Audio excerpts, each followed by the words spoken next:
Machiavel était un diplomate de la sublime et majestueuse ville de Florence en Italie. Si on devait dresser le portrait de sa psychologie à partir de ses écrits et de sa correspondance, on pourrait hiérarchiser ainsi ses principales qualités. Réalisme, patriotisme, ironie, curiosité et résilience. La lucidité politique est sans doute son caractère le plus frappant, le plus marquant. Son patriotisme, son amour pour Florence et l'Italie, sa volonté forte de servir, donc son civisme, sa volonté de voir l'Italie unifiée contre les envahisseurs, traduisent un attachement viscéral au bien commun. Un net goût de la satire et une autodérision surprenante pour l'époque se dégagent de sa correspondance. Ses pièces de théâtre, comme la Mandragore par exemple, relèvent un esprit moqueur et avisé qui s'est tiré parti de la comédie humaine pour réfléchir au comportement et aux passions. Sa curiosité humaniste, son amour des classiques, exprime un grand respect du passé et des historiens, comme Tite-Live, Tacite et Plutarque. Il va chercher dans l'histoire aussi un précieux éclairage pour le présent. Sa résilience, enfin, dénote.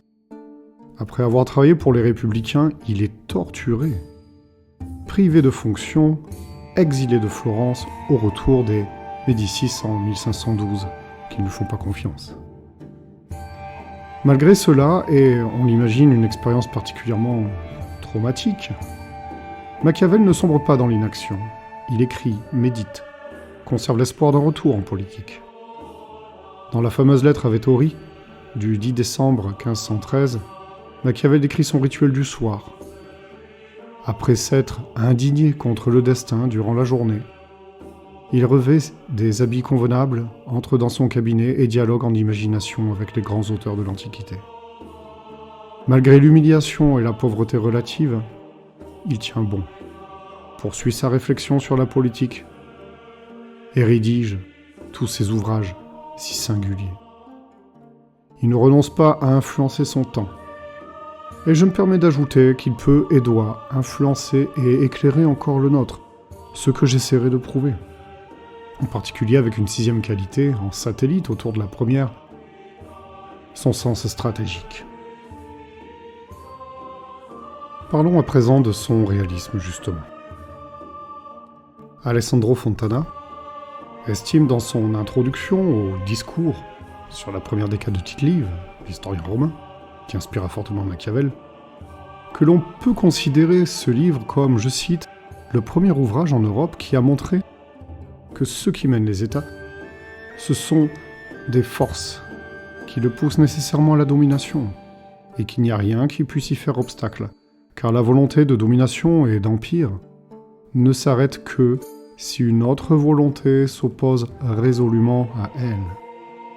Tout le reste n'est que rêve et illusion, comme l'histoire l'a montré depuis toujours, et ne cesse de le montrer encore aujourd'hui. Telle serait une voie d'entrée dans la philosophie de Machiavel.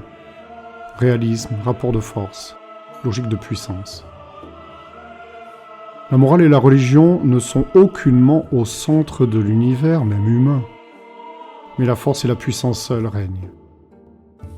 Machiavel invite donc inévitablement son lecteur à sortir, si je puis dire, de la caverne infantile et moralisatrice, afin de regarder le réel pour ce qu'il est, les empires et les hommes pour ce qu'ils sont, dans leurs actions donc, bien plus que par leurs paroles.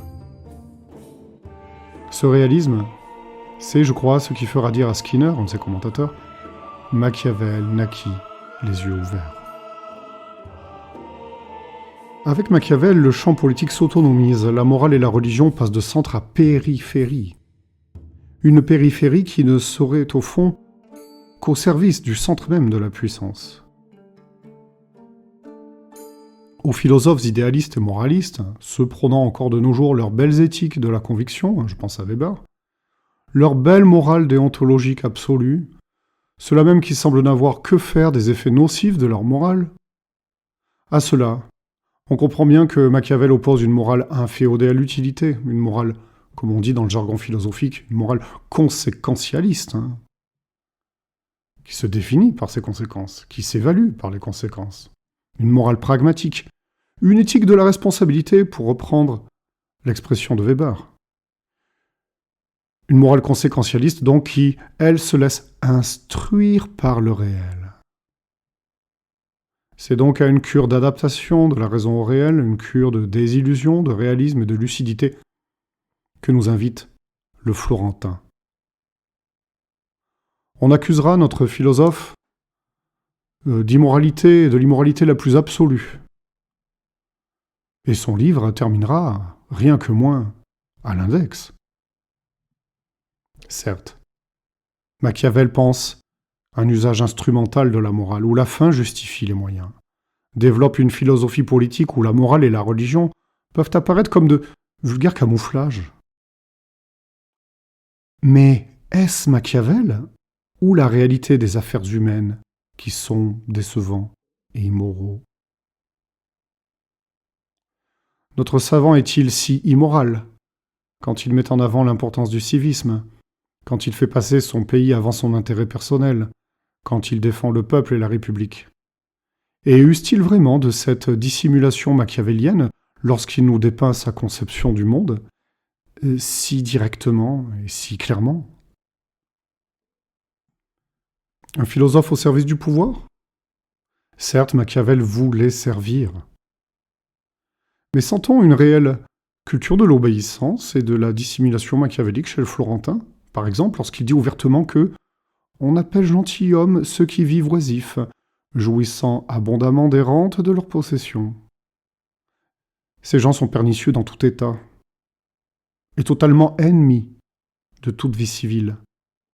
Celui qui veut créer une république, là où il y a beaucoup de gentilshommes, ne peut pas le faire si d'abord il ne les supprime pas tous. Ou encore, que la maladie des peuples se soigne par des paroles. Alors que la maladie des princes, c'est-à-dire la tyrannie, ne se soigne que par le fer. On peut penser encore lorsque Machiavel parlait de mémoire de ces familles fatales qui empêchaient l'unification de l'Italie. Je crois qu'on reconnaîtra là, non pas la dissimulation, mais bien la grande franchise de Machiavel, très attaché à parler librement, visiblement, à écrire librement, avec, il est vrai, une approche assez radicale et sans retenue. Une anthropologie égalitaire, mais pessimiste. La philosophie politique de Machiavel, si elle s'appuie sur les enseignements de l'histoire, charrie aussi avec elle une anthropologie égalitariste. Les hommes ont globalement toujours les mêmes passions, les mêmes humeurs, tout changeant seulement selon le niveau de richesse et de culture, et on pourrait dire la position sociale aussi. Il écrit « Tous les hommes ayant une même origine sont tous également anciens, et la nature les a tous formés sur le même modèle. » C'est dans l'Histoire florentine, chapitre 5. Il n'y a pas à se laisser impressionner avec ces distinctions entre le peuple et les nobles, car ce n'est que la richesse et la pauvreté qui, au fond, font la différence. Et dans cette nature humaine se cache un désir infini en conflit avec la réalité, et qui aboutit au mécontentement et au conflit, et ainsi à une anthropologie pessimiste, et la politique qui va avec. Machiavel estime que, je cite, « la nature a créé les hommes de façon telle qu'ils peuvent tout désirer et ne peuvent pas tout obtenir. Si bien que le désir étant toujours supérieur au pouvoir d'acquérir, il en résulte le mécontentement. » DTL 1.37. DTL, un discours sur la première décade de Tite-Live. On peut mettre ce texte en rapport avec le chapitre sur l'ambition, en 46, du même livre, où on lit « Ainsi, le désir de défendre la liberté faisait que chacun s'élevait pour opprimer l'autre, et l'ordre de ces événements est que les hommes, en cherchant à ne pas craindre, commencent à faire craindre autrui. Et l'offense qu'ils écartent d'eux, ils la font à un autre, comme s'il était nécessaire soit d'offenser, soit d'être offensé. On voit par là de quelle façon, parmi d'autres, les républiques se dissolvent, de quelle façon les hommes s'élèvent d'une ambition à l'autre. Un emballement, une course à l'expansion semble à l'œuvre. Un conatus, dont on retrouve un levier dans ce passage. On débattit beaucoup pour savoir qui est le plus ambitieux, celui qui veut maintenir ou celui qui veut acquérir, car l'un et l'autre de ces appétits peuvent facilement être à l'origine de très grands désordres. Néanmoins, la plupart du temps, ils sont causés par ceux qui possèdent, car la peur de perdre produit chez eux les mêmes envies que chez ceux qui désirent acquérir. En effet, il ne semble pas aux hommes posséder avec sécurité ce que l'on a si l'on n'acquiert pas autre chose encore. Une anthropologie pessimiste appelle une théorie du droit ou de l'État correspondant. Un État ou un prince plutôt, non pas laxiste mais bien précautionneux.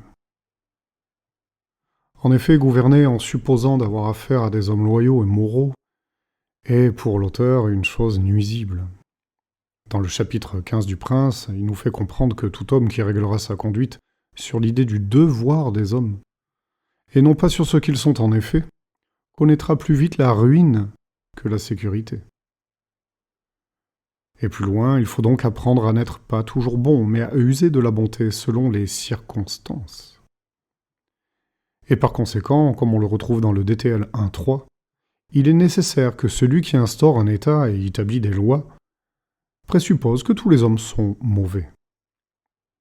Ce sont là des éléments philosophiques que nous retrouverons très clairement chez Hobbes, fin connaisseur de Machiavel, dans son anthropologie égalitaire et pessimiste. Et à ce titre, on peut mentionner le célèbre passage suivant. Écoutons-le. C'est pourquoi je place au premier rang, à titre de penchant universel de tout le genre humain, un désir inquiet d'acquérir puissance après puissance, désir qui ne cesse seulement qu'à la mort. Et la cause de cela n'est pas toujours que l'on espère une jouissance plus grande que celle qu'on vient déjà d'atteindre, ou qu'on ne peut se contenter d'une faible puissance, mais qu'on ne peut garantir la puissance et les moyens de vivre bien dont on dispose dans le présent sans en acquérir plus. Et quand cela est accompli, un nouveau désir succède à l'ancien. Le prince donc, en quelque sorte, comme dirait Nietzsche, doit se situer par-delà le bien et le mal, et faire preuve de virtu. On peut traduire par d'activité, de virilité, on dirait être proactif aujourd'hui. C'est donc une réalité dynamique et non statique qui est décrite, de par une nature humaine passionnée et aux humeurs spécifiques.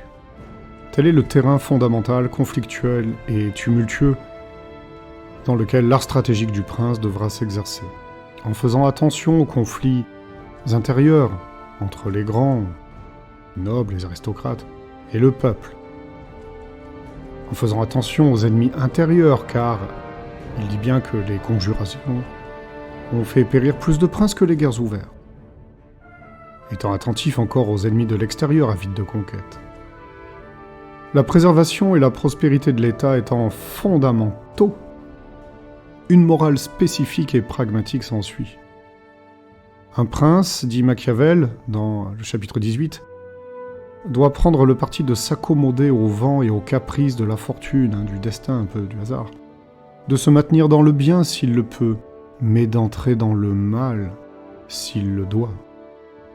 De même, dans les histoires florentines 5, on comprend que, pour Machiavel, lorsque la nécessité presse, l'audace devient sagesse. La loi et la crainte du châtiment ne suffiront pas, et dès lors la violence ne peut pas être considérée comme étant mauvaise en soi. Il écrit à ce sujet « Ce n'est pas la violence qui restaure l'ordre, mais celle qui le ruine qu'il faut condamner » DTL 1.9. Éthique de la responsabilité, monopole de la violence légitime, dirait Weber. Ce qui est moral change en fonction de la situation. Et à proprement parler, on pourrait dire que Machiavel pense que le prince doit en effet agir par-delà le bien et le mal, c'est-à-dire selon ce qui est utile et nuisible, en fonction de la situation. Échanger donc le bien et le mal contre le bon et le mauvais. Et bien que conscient de l'existence d'une certaine fatalité à l'œuvre, notre diplomate soutient que si la fortune, le destin, pour ne pas dire, notez-le, la providence, qui serait de consonance religieuse, eh bien cette fortune conduit, allez, la moitié de nos actions, dit-il. Mais elle nous laisse gouverner l'autre moitié. Prince, chapitre 25. Il compare la fortune à un fleuve impétueux qui tourne toute sa colère, là où il n'y a ni rempart, ni digue pour la contenir. Notre pouvoir a donc un rayon d'action, notre liberté a un pouvoir d'action. Et il faut faire preuve de virilité car la fortune est femme, dit-il. Cette virilité face aux événements, telle est la virtu. On ne peut donc penser que le prince ou le politicien en responsabilité partage la même morale que le peuple. Et surtout, pense Machiavel, il ne le doit aucunement. Il y a comme, si vous voulez, une raison d'état avant l'heure qui s'exprime ici. Le réalisme du prince, c'est de voir l'intense conflictualité à l'œuvre, et l'éminente et éprouvante finalité qu'il doit, avec l'art de la guerre, toujours avoir en vue. Dans le DTL 341, on lit « En effet, dit notre diplomate, là où il est tout à fait question de décider du salut de la patrie, il ne doit y avoir aucune considération de ce qui est juste ou injuste, compatissant ou cruel, louable ou ignominieux. Au contraire, laissant de côté tout autre égard, il faut suivre entièrement ce parti qui lui sauve la vie et préserve sa liberté. » On le voit. Il ne s'agit pas ici d'une philosophie pour des politiciens carriéristes qui se contenteraient d'être des vassaux, mais bien de l'expression d'une philosophie politique qui garde, me semble-t-il, malgré toute sa dimension moderne, quelque chose de l'âme romaine. J'en ai terminé pour cette première partie, et je vous dis à très bientôt sur Philosophiae, pour la deuxième partie avec, d'un point de vue central, la notion qui me semble si importante pour nous aujourd'hui, afin de ne pas rester trop naïfs, celle de camouflage moral.